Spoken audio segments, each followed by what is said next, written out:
all Upanishads basically have the same theme, that there is an exact identity between us, that means ourselves is nothing but Atma, our soul, and Brahman. There are various methods by which the teachers use, and here is a method used by Brahmadev teaching Ashwalayan. What does Keval means? We studied that last time. Keval in Sanskrit means homogeneous, where there is no difference what is seen that exists between. Keval is homogeneous. But the Upanishad is the quality of Keval. Homogeneity is an abstract quality of Keval, because this Upanishad claims that the very end, when he understands and practices it, the person who attains this knowledge attains Kaivalya. That is, he understands, assimilates, and practices. There is only one indivisible. That means the creator, the creation, and the jiva, that we, each one of us, are exactly the same. And furthermore, it is oneness, shajatiya, from the same species, vijatiya, from all species, again in one. Basically, talking about homogeneity pertaining to that individual is indivisible with everything else. And purpose basically is, at the end, when you understand it, fully assimilate and practice it, the two things happen. Atyantika dukkha nivrutti, complete cessation of grief and sorrow, and paramananda prapti, attainment of endless joy. Now, this is part of Atharva Veda, as I mentioned to you. It's also recognized as a Shaiva Upanishad. And if you remember, Shankaracharya was predominantly a Vaishnavite. So Shaiva Upanishad was not one of his favorites. We are balanced, where we take both teachers are the same, as he described in Panchayatan. Vishnu, Shiva, Surya, Shakti, and Ganapati are the key players according to him. And as a matter of fact, this is the Upanishad that was taught by Rama to Hanuman. And from the batting order of 108, it is considered batting number 12 in the analogy of 108 Upanishads. The writer is Shaunak, is the teacher of Ashwalayan, who is the one who is approaching Brahmadev, the Parameshthil. And I tried to find out whether this Ashwalayan was married or not, whether he's samsari or not. But unfortunately, I find references of it for over 300 to 400, 2,000 plus years. So it's kind of difficult to say which particular Ashwalaya I'm talking about, because he has written major portions of Rigveda. At the same time, the Atharva Veda is so far later than Rigveda. But just like in our community, the same name is repeated over and over again. And sometimes the scholars come with the same name again. So I really don't know, but certainly fact remains that this Ashwalayan certainly was a Grihasthi, had gone through certain education and training like each one of us, and has come to Brahmadev to get the ultimate knowledge. So very, very appropriate for us to learn this Upanishad very carefully. And I want you to concentrate on the first few verses, because the first 5 verses are the most critical. The first 2 verses that we set the stage. 3 to 5 is the answer given by Brahmadev. 6 to 9 is the meditation of Shiva is critical. From 10 to 15, he teaches us to meditate on Om. Then 16, 17 verses talk Shiva and Brahman is right within you. And 18 to 24 are basically statements of liberation. And the finally is the Shatarudriyam, where he talks about singing all those mantras together. Last time we studied Atha Ashwalayanaha Bhagwantam Parameshthyan Upasametya Uvacha. Ashwadayan approached Lord Parmeshti, the creator, that means Brahman, Brahmadev, and said, now see, the word Upasametya has to be carefully understood.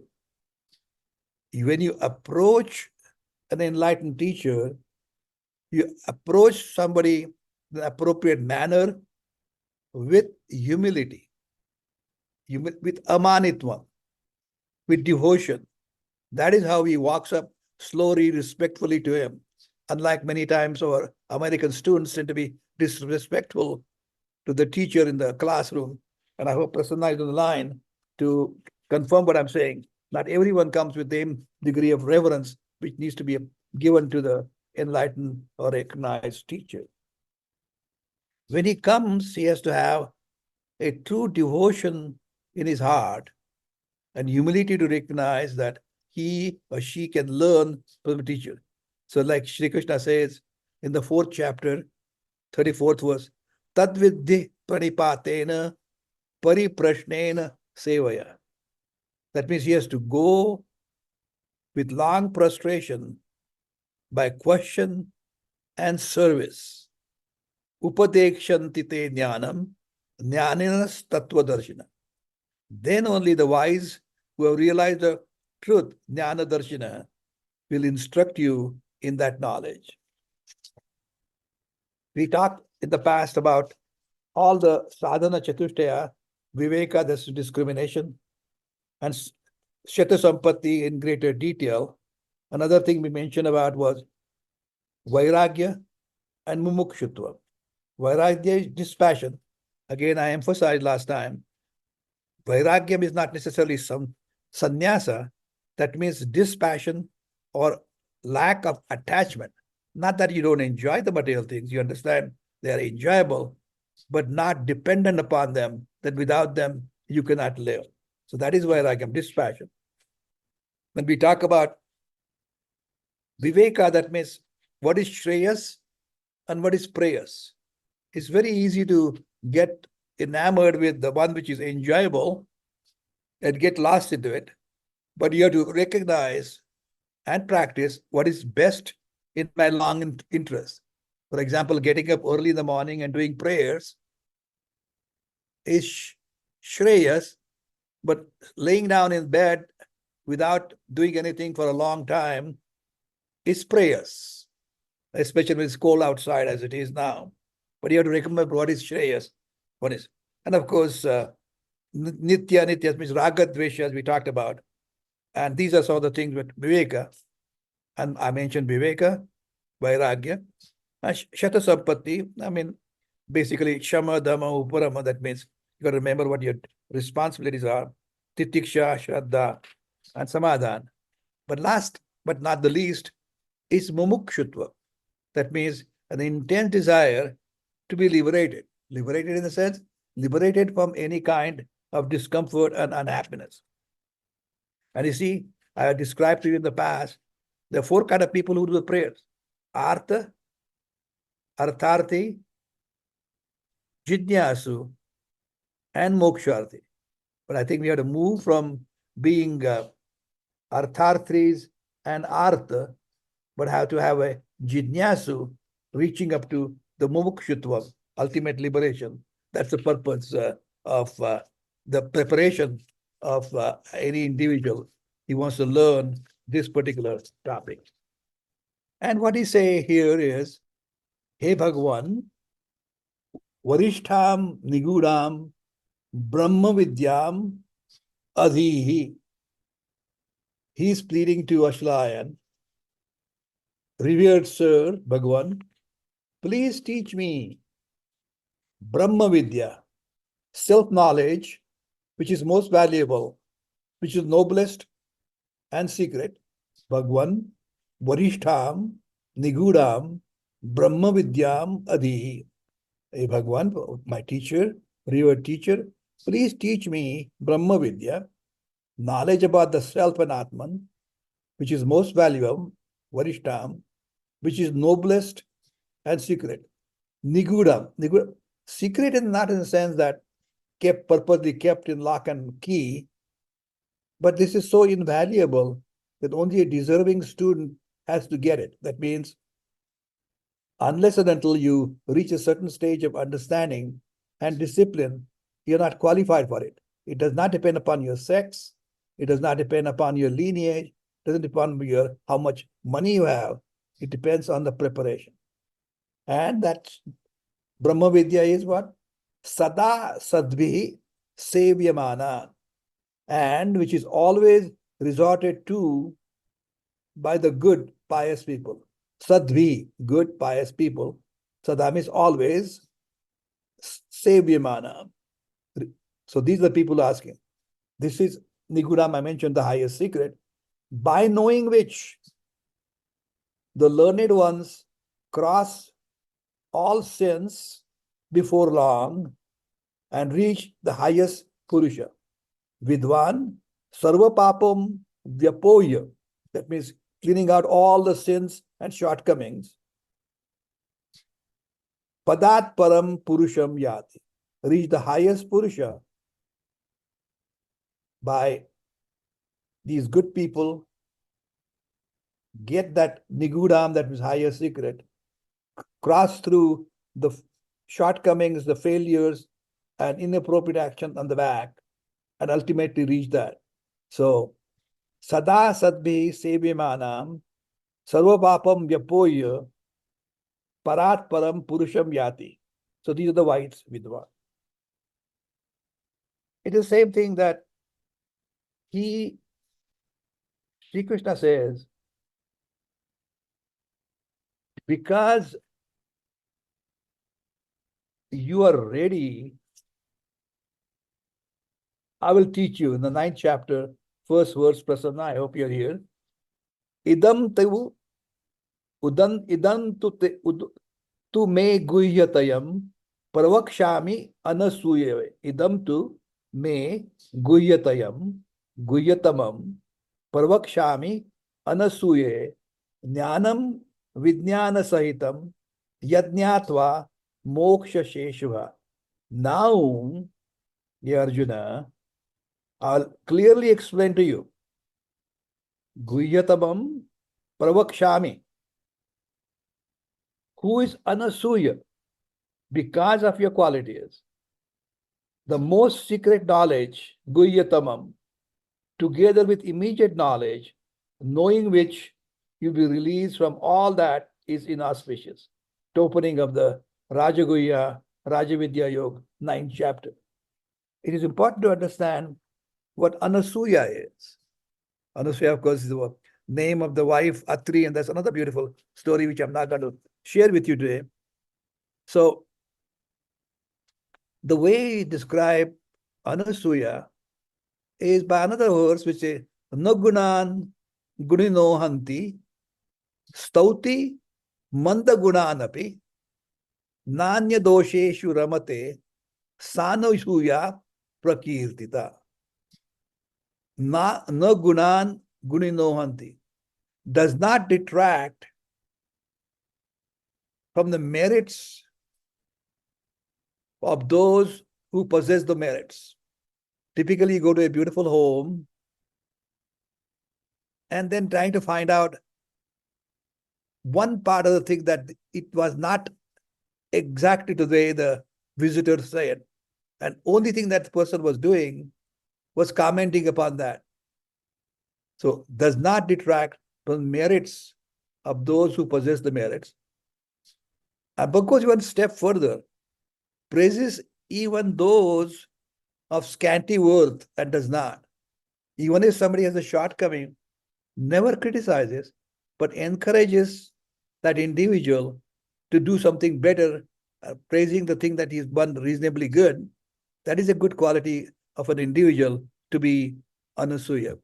And that person has to have associated qualities like Adveshti, has no aversion and is balanced individual, does not have any false sense of grandeur, amanitvam, and does not have any ego, nirankara, should not have pretentiousness, adambitvan, ahimsa, that means no non-violence in thought expression and action, and kshanti, forgiving, and sense of simplicity and innocence of words and action, arjam. These are all the qualities of an individual who is described as anasuya.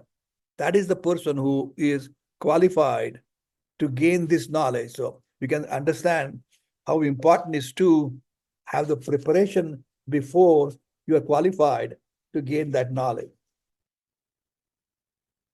So he's asking Bhagwan Brahma Vidyam Adi. Now,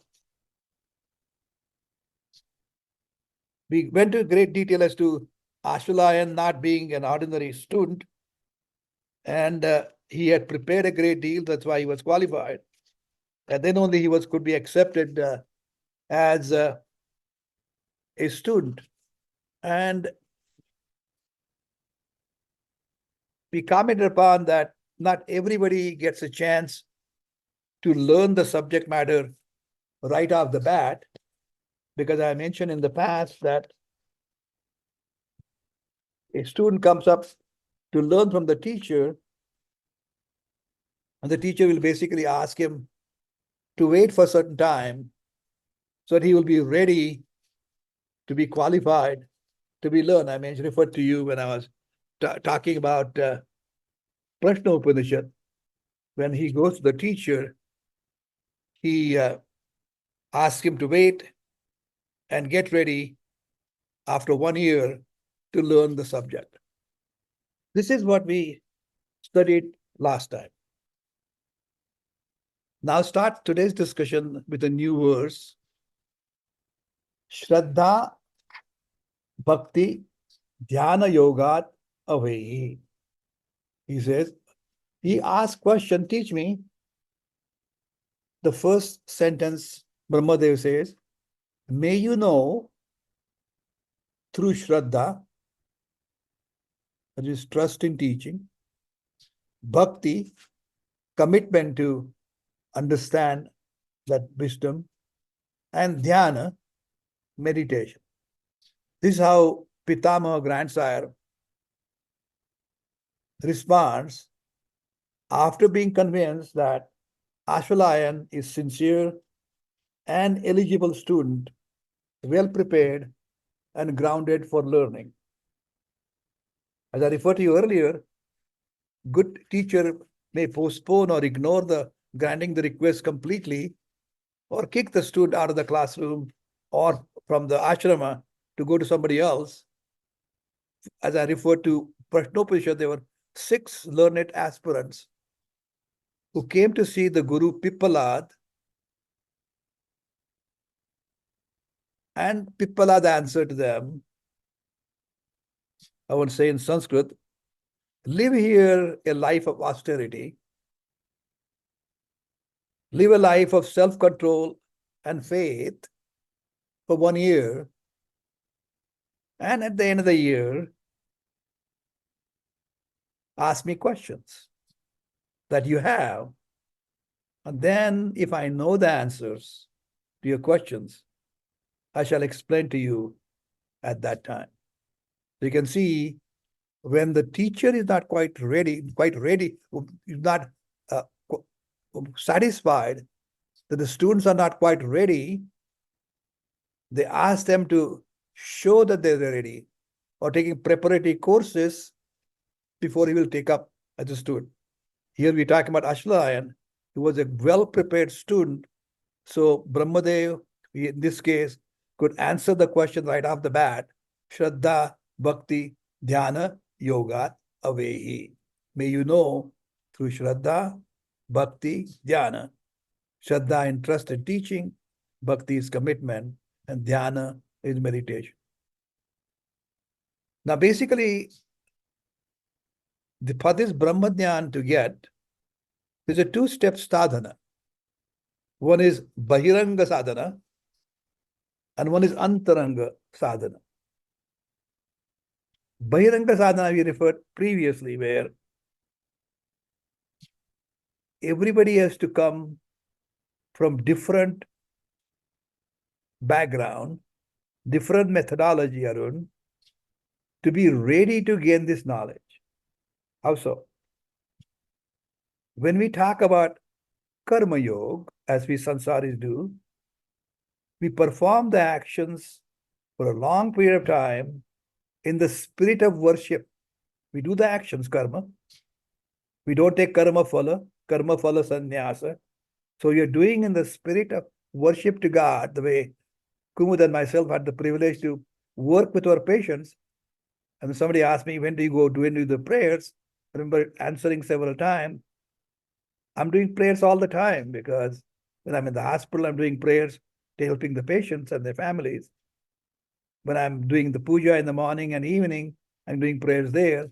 When I have a chance to meditate, I do the same. So I'm doing all the time. So these are the activities that you perform in the spirit of worship, and that prepares an individual to gain the knowledge. So that is the first part, Bahiranga Sadhana. Somebody might do only devotion, that's perfectly fine. He or she may not be performing particular professional activity, but prayers continuously all the time, doing pujas in the temple, pujas at home, but devoted, that is also a preparation. That is bhakti. And some people take sannyas from the very beginning. Dvida nishta maya prokta maya naga. Jnana yogena sankyanam, karma yogena yoginam. So basically, lokesmin dvida nishta maya prokta maya naga. Shri Krishna says to Arjuna, I suggested twofold lifestyles. Those who are sannyasis, they can do jnana yoga, and those who are sansaris like us, karma yoga. So that is the Bahiranga preparation. You can do the jnana marga through sannyasa, or karma yoga, the karma marga, or bhakti marga. Some people do only through meditation. But you need to be prepared, Bahiranga sadhana. But even when you're prepared in this particular fashion, people get confused. There's so many methods of getting knowledge. The answer is not really. The answer is that is only preparatory classes, but ultimately everyone has to go through the arc of knowledge. Jnana Marga is always for everyone. There is Sansari, Samsari, Karma Yogi, Bhakti Margi. They have to go through that. And that is where the Antaranga sadhana comes about, which comes in the form of Shraddha, Bhakti, and Dhyana. Now, Swami Dayananda, my teacher, he taught me that the Shraddha is of two kinds. One is a unverifiable Shraddha, and one is verifiable Shraddha. Unverifiable Shraddha, I'm not going to talk about it because that's not part of Vedanta. For example, what happens in the heaven? What is heaven? How long you stay? Whatever one tells is not based on experience. So you can listen to it, you want to believe it, that is fine. But that is unverifiable Shraddha. I only deal with verifiable Shraddha that is described in Vedas and scriptures and sciences too. The verifiable faith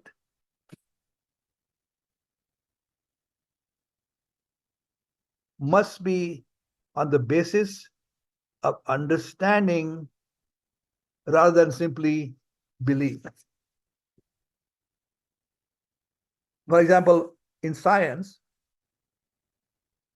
you go through good high school education, go to top-notch colleges, equip yourself through proper courses, training, then go to Professor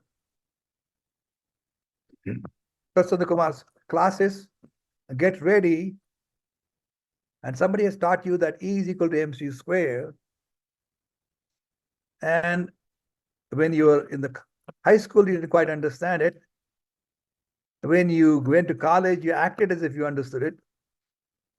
But really speaking, you really go through higher courses under a enlightened, that means qualified who's understood that subject matter and learn from him.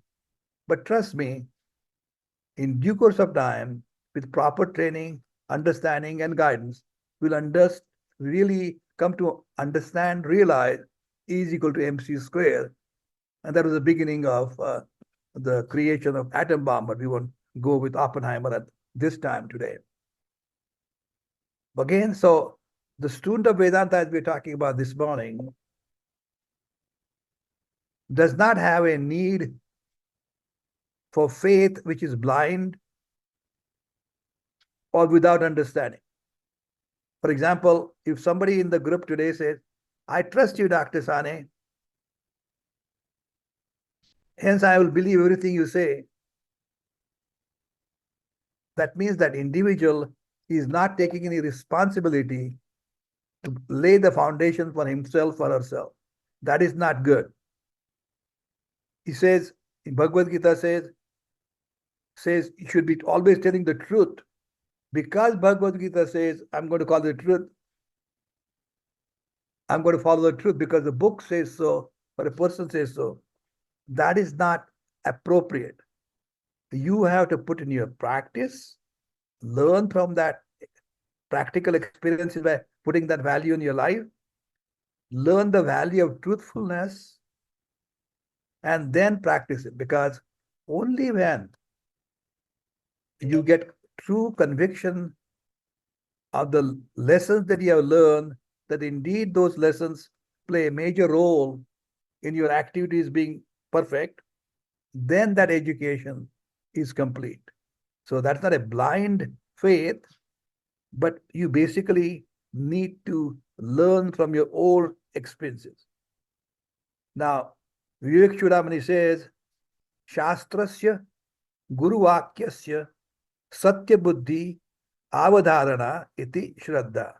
That means you have faith in Shastra, scriptures, and Guru Vakya, whatever the teacher has taught you, because he's only referring to the scriptures. At the same time, I'll leave one verse for you to munch on. The good teacher will always teach you only part of the knowledge. Acharyat padamadatte. Padam shishya swamedhaya. Sabrahmacharibhya padam. Padam kalakramena cha. The teacher teaches only 1/4 of the knowledge. He plants the seed so it will gradually develop into a full-grown plant which will give you the fruits and flowers. The student having seed being planted will continue to nurture it by offering the water, offering the food, studying, reflecting, meditating, referring to references, reading the scriptures on his own. He'll be talking with fellow students. So, brahmacharipya.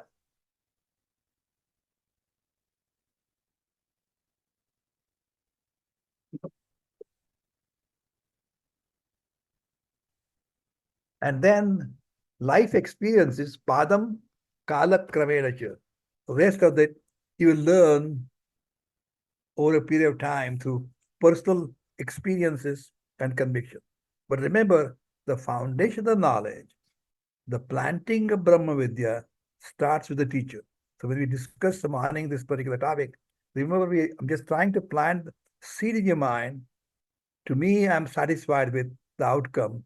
I would like you to do it if you already not done it and continue to nurture it to reach the full benefit. Now, when we talk about Shastrasya Guru Vakyasya Satya Buddhi Avadharana, iti Shraddha is 25th verse of Vivek Chudamani. And the second part of it says, Sa Shraddha Kathita Sadbhi Swaya Vastu Upalabhyate. By this alone, reality becomes manifestly clear to the student. So these are the means of gaining the ultimate knowledge. Now, many times we come up with our own opinions and we're trying to listen to the words presented that morning or that day, but basically to confirm what opinion you already have. But one must give the benefit of doubt to the teacher. One must give a fair and due consideration what the teacher is saying. At the end, it's okay. What the teacher has said may be fair and may not agree with it, that's okay. But it is absolutely essential in order to learn and advance is to listen to what the teacher is trying to say. The reason why the student doesn't learn, the main problem is the individual's ego with a bunch of conclusions already made.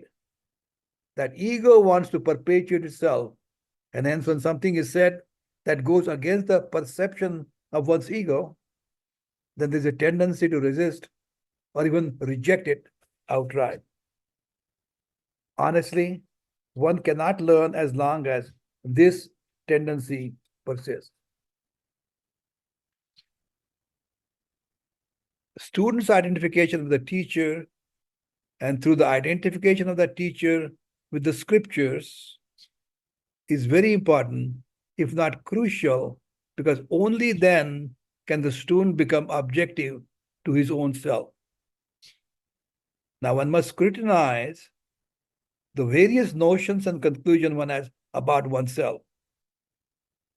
I'm the subject matter of the scriptures, and what is obstructing is the correct, accurate, right perception of myself are none other than my own misconceptions and misperceptions about my true nature. The reason why we don't understand exactly what the teacher is trying to say is because we have wrong understanding, wrong perceptions about ourselves.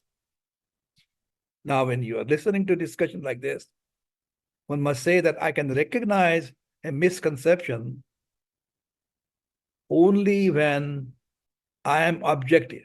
One has to be absolutely objective, listening with an open mind, open ears, intense concentration, and leave your own opinions by the side for the time being. Now, with reference to conclusion about myself, how do you do that? Now, you have to be objective. You have to listen to the teacher, but how can you separate it from your own understanding? The only way an individual to see what the teacher is trying to say is to create a distance between your own opinion and what teacher is saying. So how do I create distance? Identify with the teacher. Go on the other side, towards teacher's side, and then look at our own conclusions about yourself from the standpoint of teacher and what teacher is referring from the scriptures. So go on the other side, accept that comment as if it's yours, and look from that point of view. But this can only happen when there is Shraddha, implicit trust that what the teacher is saying is correct. He or she is my well-wisher. There is no reason why the scriptures and my teacher should wish ill for me or misguide me. I recognize that my teacher has no personal agenda and has no agenda for his student other than the teacher's commitment to make student to see his own true Atman.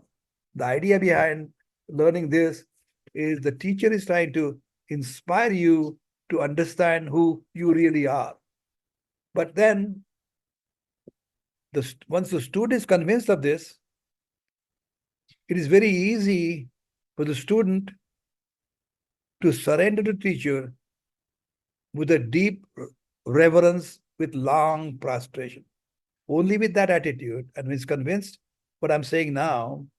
Then he goes, as Sri Krishna tells Arjuna, Tatviddhi pranipatena pariprashnena sevaya upadekshanti te jnanam jnanina tattvadarshana. Understand that which is to be known by prostrating the wise and asking proper questions. But then, how do you ask proper questions? Well, if you see the third chapter, it opens with that clarification. The classic way Arjuna asked that question. He says, Jayasi chet karmanaste mata buddhir janardana tatkin karmani ghore mam niyojayasi keshava vamishremena vakyena buddhim mohayasiva me tadekam vadanishchitya yena shreyoham apnuyat. Shreya aham apnuyat. Hey Ada Janardana, you say that knowledge is superior to action. Yet you're asking me to engage in this terrible act of war. Your speech is unclear to me. My mind is confused. Please clarify to me the path I should take that will lead me to higher goal. See, he is asking the question very respectfully. And when you do that, the teacher understands it and teaches him well. Then, Shraddhavan labhate jnanam tatpara sanyatendriya jnanam labdva param shantim achirena adhigacchati. One who has faith in the Shastra and the word of Guru, who is committed to that knowledge and who is master of one's senses, gains that knowledge. Having gained the knowledge, one immediately gains peace. Achirena gacchati.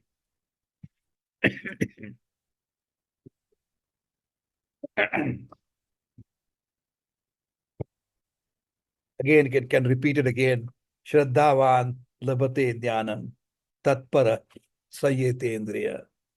And that is a way to learn, asking respectfully, listening to things which may be different than what you're thinking, and then follow the advice given by the teacher.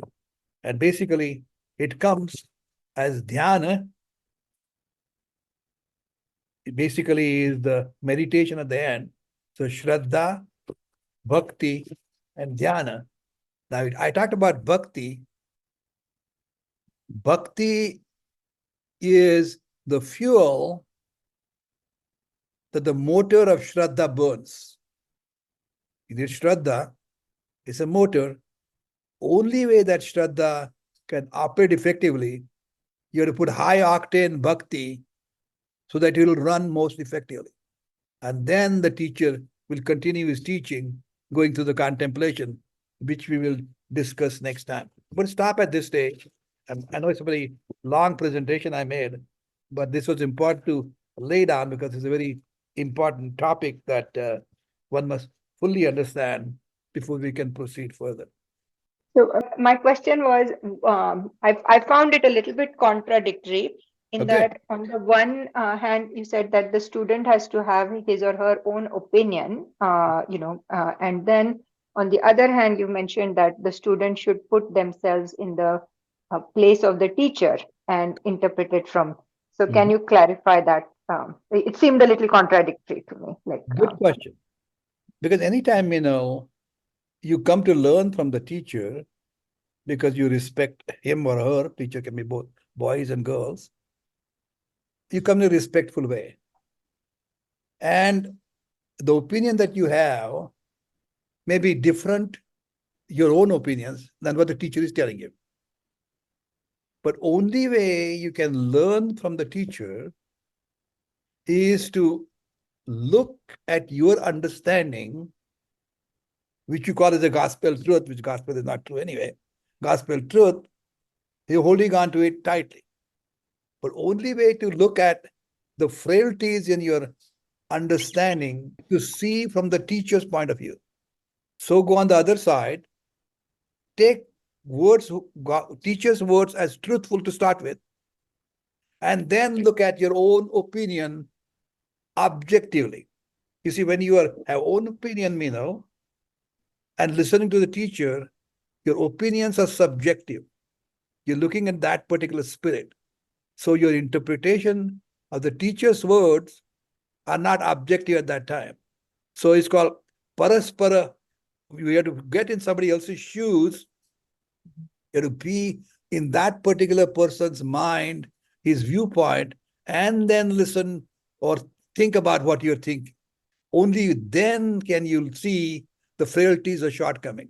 At the same time, if it still remains different, there's nothing wrong with it.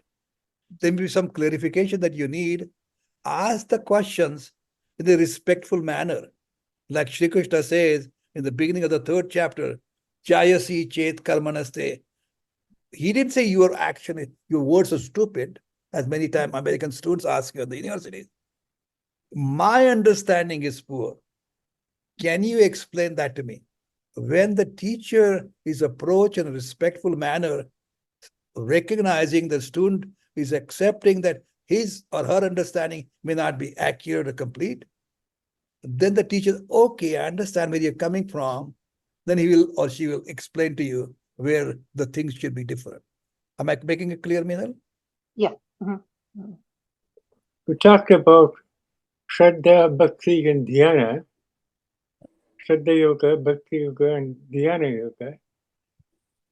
You can also look at those three as Shravana Yoga, Manana Yoga, and Nididhyasana Yoga. Because when you listen to the teacher, you go there with faith in the words of the teacher.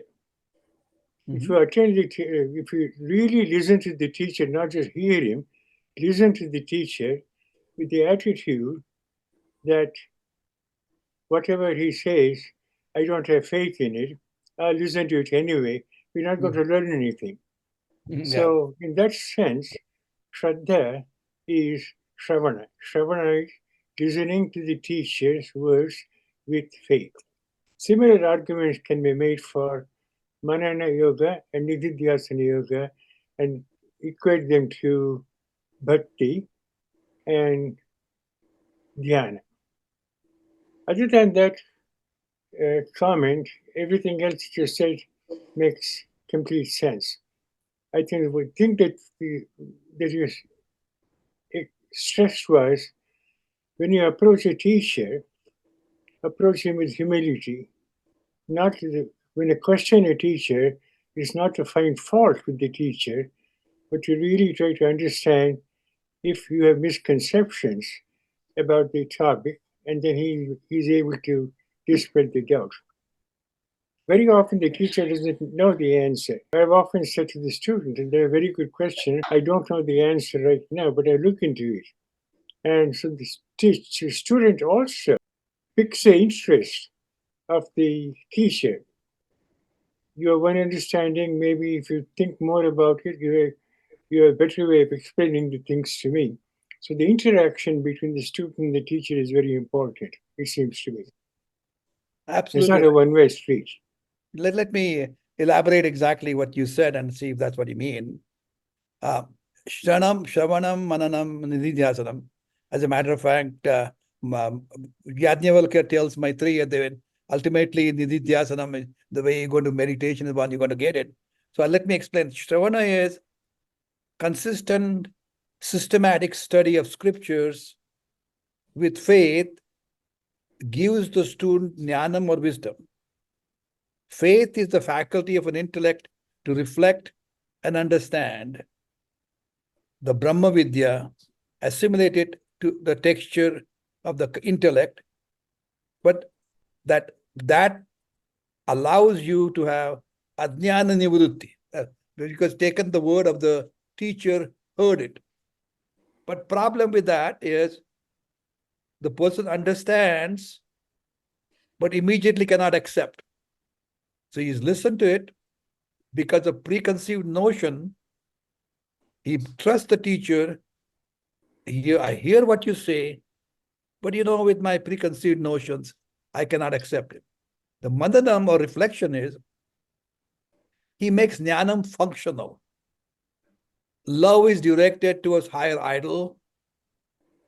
Then that allows you to samshaya nivrutti. The doubts gradually retire, focusing on the mind. The doubts go away, then that becomes a continuous intellectual exercise of understanding what the teacher is.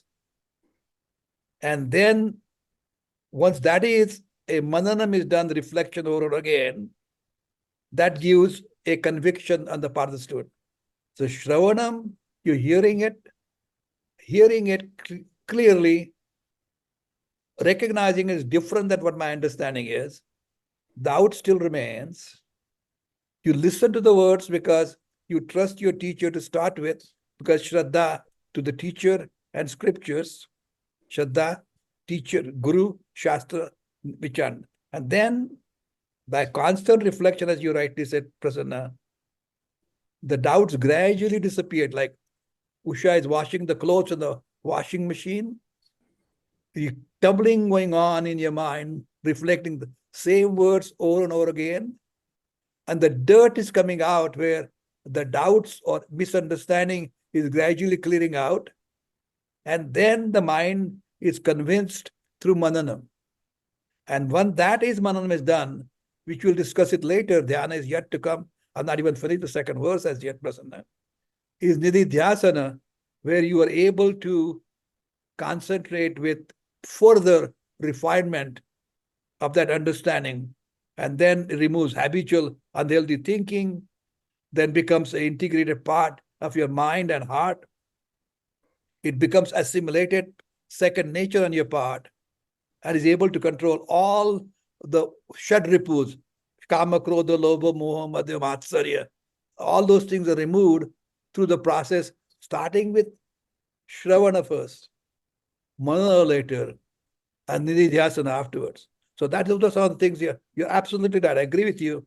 Go systematically. I give you the example of a washers and dryers in your place. If I'm wrong, Usha can correct me for that. Thank you. I had a couple of thoughts about the relationship between this spiritual tradition and science. Good. And the first was that there is a huge degree of parallelism in the sense that just like the Vedas, science teaches complete unity of everything there is, or everything that science recognizes as being. And then that's the entire universe. And we originate in the universe. So we are of the same substance as the universe. We are never separate from the universe. When our bodies die, they become integrated with the universe in a different way than when we're alive. But that unity is integral to everything there is. That strikes me as being a very close parallel. The difference, it seems to me, or at least the difference to me, is that in the spiritual tradition, specifically the Vedic tradition, the teacher is assumed to have the final answer. In science, it is assumed that we do not have the final answer, that our knowledge becomes ever deeper as time goes by, but it is not complete now. There is no scientist who has all the answers.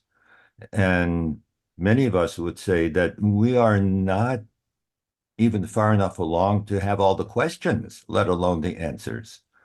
That this is a constant search, whereas the way I heard your presentation, the Upanishads say it's a search on the part of the student, but the scriptures and the teacher do already have the answer. Is that a fair description? Exactly. The reason I did not have a chance to go through the article that you sent recently completely, but I have browsed through quickly the highlights of that, but I did not want to respond like many other people have done it, because unless I read and reflect on it, it would be inappropriate. The point is, what you're talking about is in that article superficially, Johnny, and from that direction you're probably coming here, is we're talking about material entities and spiritual entities. So every part is disintegrated and recycled and reformed, as that presumably that article was talking. I'm not read it completely, so don't take me for a word for it. Just superficial glance at it. Of course, that gets recycled. That I can understand. But the awareness, the consciousness, the sentience that makes us alive is different than what that article was probably reflecting, in my opinion. It may not be, but that is the way I read it. And what I'm talking about is that sentience, that chaitanya, that makes me alive, that makes me conscious, that makes me function as I'm not just the Prithvi, Aap, Tej, Vayu, Akash, the five natural elements of earth, water, fire, air, and space. That is my body. It will be cremated there. It will be disintegrated as sharira. Of course, it will recycle. That I'm not surprised. That's a part of life. Life, growth, decay, disease, and death. That's normal. But the sentience that I have, which has given me the privilege to interact with you friends such as you, is something unique and special. And that only has come to that divinity. And these subjects we have the privilege to study and discuss is to learn from them how we are all interconnected to that entity, which is Brahman, that gives us sentience. So that's the way I'm coming from. So that's the reason why many of the scientists who always flocked at my teacher's ashrama, because they hit the dead wall, hard ball, because they could not find the answer to that. So I'm going to go through that article and respond to you later. But I hear exactly what you're saying, Johnny. I'm glad you made that comment. Thank you. Yes, it is a different subject matter we're talking about. But without the subject matter that God has blessed me with, and everyone on this discussion session today has been blessed with that. And I think we go through the sufferings in our life, challenges which are thrown at us, and get overwhelmed by them without recognizing our true nature is perpetual happiness and contentment. And we'll never ever disappear or die, and the consciousness and wisdom will still remain with unlimited happiness. That will remain. That is something I'm talking about, totally different. So thanks, Johnny. Hey, Anand, I can see your face now. Yeah, I mean, it seems to me that it is the shraddha of a majority of scientists that consciousness, for example, can be explained based on matter. Now, that's a shraddha, as I understood the meaning of the word as you described it. You have to have shraddha, that's for sure. Mm-hmm. I mean, well, I shouldn't have said that so emphatically. Because you don't have Shraddha. The, I can see, I'm a radiologist, I can see through. So it is until that shraddha is proven wrong. Mm-hmm. And that's the way science is approaching it. I mean, people believe certain things are possible. We don't understand them at the moment, but that they would be explained one way or the other if we keep on proceeding as we have. And why is that shraddha there? because science has been able to explain a whole bunch of things in the past that were also similarly unknown. So it is not blind faith. It's based upon experience, right? So the other thing is that is Shraddha also a preconceived notion? We said earlier, I think you said, somebody said earlier that we don't want these preconceived notions. But isn't Shraddha a preconceived notion? Whether it is Shraddha in a scientific way or it is Shraddha in religious manner. Well, what you call scientific, I leave it to you to judge because I'm just a dumb physician. So what I'm trying to say is, when your father asked you to jump in the water, when you did not know how to swim, you jumped. You had Shraddha in him. You had trust in him, faith in him. He told you will be able to swim.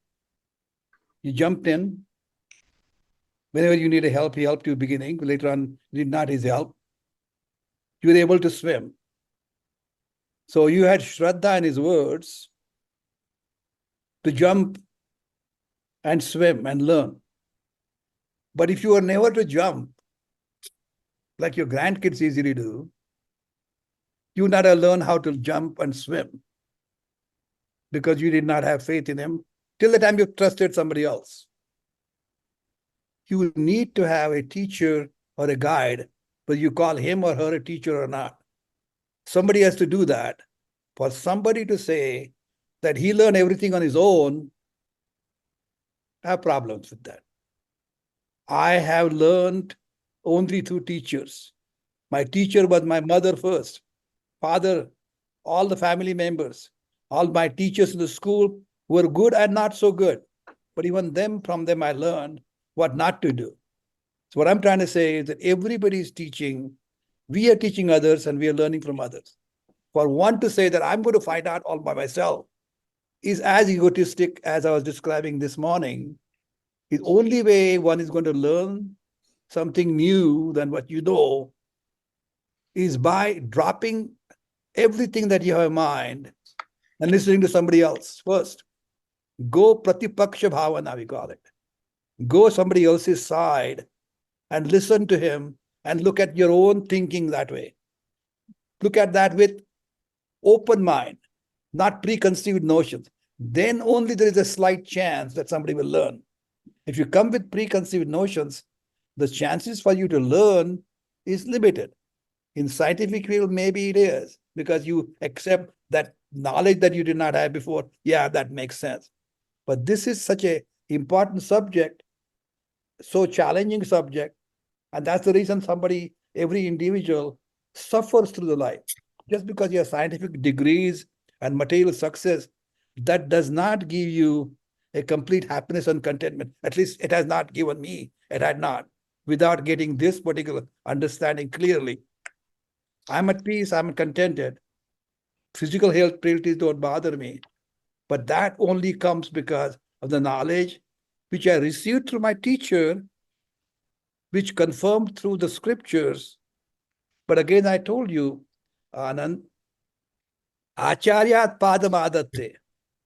The teacher only teaches 1/4. Swa Medhaya. Padam Swa Medhaya. 1/4 comes from Sabrahmacharibhya. 1/4 comes from fellow beings. And 1/4 comes from the life experience. Yes, you have one Medha, but that allows you only 1/4. But somebody who has more experience, knowledge, and wisdom with you, respect him or her or not, unless you allow that seed to be planted, the chances for one to gain the spiritual knowledge and wisdom to give you the peace and contentment is relatively small. I don't know if I'm answering your question or not, but just telling you how I feel. I'm in almost 100% agreement with what you have just said. So I'm not quite sure what prompted it, because I must have said something that I didn't mean to say. All I was saying was that there is Shraddha. Shraddha is not just in the domain of philosophy or religion alone. Shraddha is needed even in scientific arenas. And that's why I said that subjects like consciousness, which is basically Brahman, isn't it? Mhm. Science feels that they can explain it. That's their Shraddha. You might disagree, and I'm sure you do, but that is their Shraddha, and they keep on proceeding. And they would argue that it is not blindly that they have made this Shraddha. They have tremendous experience, even including in medical fields, where things that were previously called Mata, Devica Cope, etc., were cured by scientific medical approaches. So it's all based upon something tangible. So that's my only point there. And the other point I was trying to make was that we certainly don't want to have preconceived notions, because if we hang on to them, then the chance of learning anything new is zero. So obviously, we don't want preconceived notions. But if we have no notions at all, in other words, if we have a blank slate and somebody comes in and writes on it, now we got something there, that we didn't have before. That is not Shraddha. I mean, when you have Shraddha, that means that the Shraddha itself is a preconceived notion. My notion, if I were a scientist, saying that I can explain consciousness based on matter or based on brain, is a preconceived notion, isn't it? So Shraddha is, by definition, almost a preconceived notion. So I meant that as a question. So is Shraddha a preconceived notion? In that sense, acceptance of the teacher is the first part. Without accepting that the teacher knows something that you don't, Yes. the chances for one to learn from that teacher are zero. Correct. Because the individual has his own ego and his opinions, and mind is not open. So that's what I was trying to teach you, is to walk in somebody else's shoes who has the contentment and comfort level about himself, that he has been comfortable about it. But if you want to learn, you're welcome. Otherwise, you don't have to.